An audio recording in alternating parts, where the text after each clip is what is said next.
지혜로운 사람은 어느 시대에나 이 사랑을 받는 것 같습니다. 이 지혜로움이라는 것은요, 어떤 환경과 조건 속에서 그 빛을 드러내기 때문일 것입니다. 이 지혜로움은요, 단순히 좋은 결과를 얻기 위한 이 일의 방법이 아니라 그 일을 통해서 영혼의 울림과 깨달음을 주기 때문에 더 값어치가 있다라고 생각을 합니다. 우리가 솔로몬의 지혜로운 심판을 이야기할 때 그 아이의 부모를 찾아주는 결과를 넘어서서 이 자녀를 둘로 나눠주라는 말에 이 부모로서 자녀가 죽기를 원치 않는 그 부모의 애절한 사랑을 동시에 우리가 깨달을 수 있기 때문에 우리는 그 솔로몬의 심판에 대해서 지혜로운 심판이었다라고 이야기하는 것과 같습니다. 오늘 본문은요, 하나님이 아버지의 자녀를 향한 이 사랑의 지혜가 담겨 있습니다.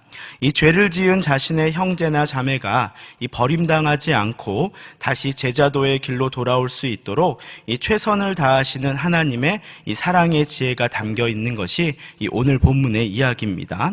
이 자녀가 다시 죄로부터 바르게 돌이키고 또 죄를 지은 자녀가 그 마음을 다치지 않고 그리스도의 몸된 공동체로 다시 회복되어지는 이 용서의 과정을 담고 있는 것이 오늘 본문의 이야기라는 것입니다. 오늘 본문 15절의 이야기를 한번 같이 읽어보도록 하겠습니다. 15절 말씀입니다. 내 형제가 죄를 범하거든 가서 너와 그 사람과만 상대하여 권고하라. 만일 들으면 내가 내 형제를 얻은 것이요. 그리고 오늘 본문의 마지막 절인 20절을 한번 같이 읽어보도록 하겠습니다. 두세 사람이 내 이름으로 모세는 나도 그들 중에 있느니라. 아마 이 두 구절을 읽으시면서 그런 의문이 드실 것입니다. 아니 목사님, 용서에 대한 주제라고 하셨는데 이 두 절이 어떻게 용서를 나타낸다고 볼 수 있나요? 그런 의문을 분명히 당연하게 가지실 수 있을 거라고 저는 생각을 합니다. 그런데요, 우리가 내일 볼 본문 21절에 보면요, 베드로가 예수님에게 질문을 하는데 이렇게 적고 있습니다. 그때에 베드로가 나와 이르되 주여, 형제가 내게 죄를 범하면 몇 번이나 용서하여 주리이까? 7번까지 하오리이까? 이렇게 묻고 있다라는 구절이 나옵니다. 베드로가 지금 예수님에게 무엇을 묻고 있는 것입니까? 도대체 얼마나 제가 용서를 해야 하는 것입니까? 라고 묻고 있다라는 것이죠. 그리고 오늘 본문이 속한 이 18장의 마지막 절인 이 33절과 35절에서는 이렇게 이야기하고 있죠.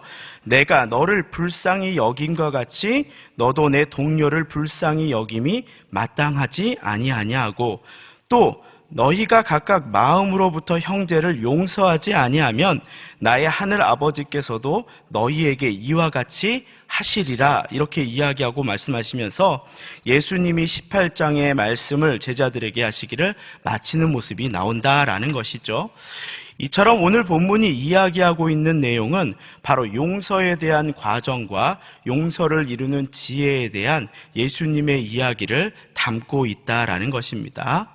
그리고 오늘 본문은요, 이제 우리가 마주한 본문의 내용과 그리고 또 우리가 내일 마주할 본문의 흐름 가운데서 이 지극히 겸손하게 형제의 죄를 들여다보아야 하는 모습을 나타내주고 있습니다.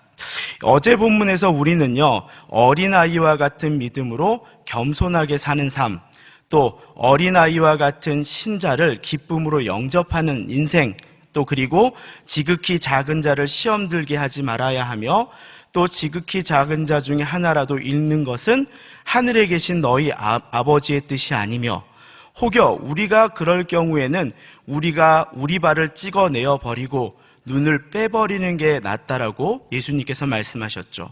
그만큼 잃은 양 한 마리를 찾기 위해서 우리가 얼마나 겸손히 노력해야 하는지를 앞서서 말씀하셨다라는 것입니다.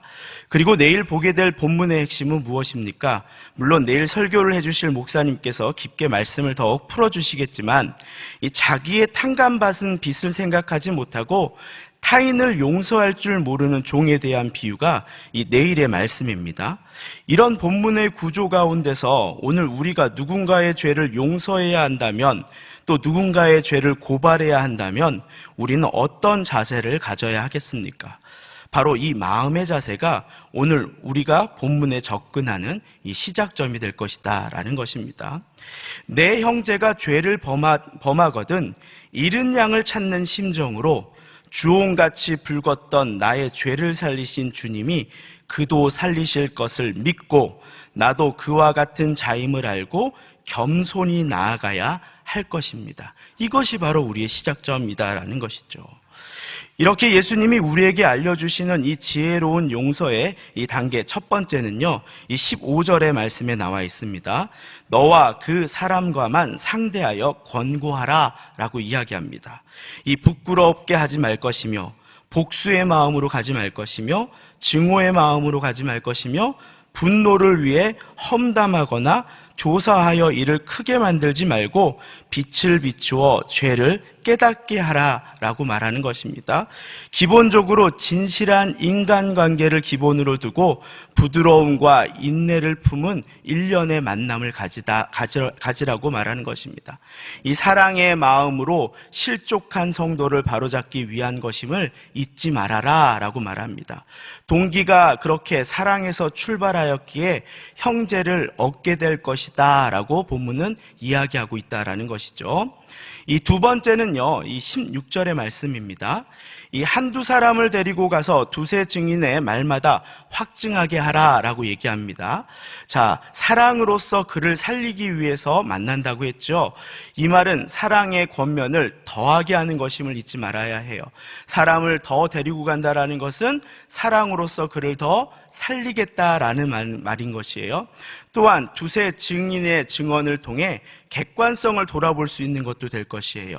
또 마지막으로요, 한 사람의 의견에 치중될 수 있는 생각이 다양한 시각 속에서 또 누군가가 다른 생각들을 얘기해 주면서 그 문제가 중재와 균형을 잡을 수 있는 그런 것이 될 수 있기 때문입니다. 또 세 번째는요, 17절의 말씀이죠. 교회에 말하고 이방인과 세리와 같이 대하라 이렇게 말합니다. 이 만일 회개하고 돌아올 마음이 없고 그 마음을 두세 증인의 이불을 통해서 확인이 되었다면요, 그 일을 교회 구성원이 알고 영향을 받지 않도록 해야 할 것입니다. 그래서 선한 피해를 입지 않도록 해야겠지요. 또 동료 교우들의 애정어린 인도를 거부하는 신자와는 이 진정한 교제가 어렵다는 것을 우리는 알아야 할 것입니다.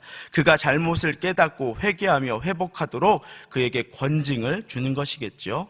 이 모든 결정에 대해서 본문 18절은요, 이렇게 말합니다. 교회가 말씀을 따라 행한 결정에 대하여 하늘의 권세를 대신한다라고 이야기하죠. 매는 것과 푸는 것은 곧 교회가 내린 결정을 말하는 것이에요. 신자들은 자신의 문제를 교회에 가져올 책임이 있고, 교회는 교인들의 문제를 이 세상의 법이 아닌 하나님의 말씀과 방법으로 풀도록 노력해야 한다라는 것을 이야기하는 것입니다. 자, 마지막으로 이제 기도하는 마음입니다. 이 19절과 20절을 한번 읽어보도록 하겠습니다. 19절 말씀인데요, 한번 읽어보도록 하겠습니다.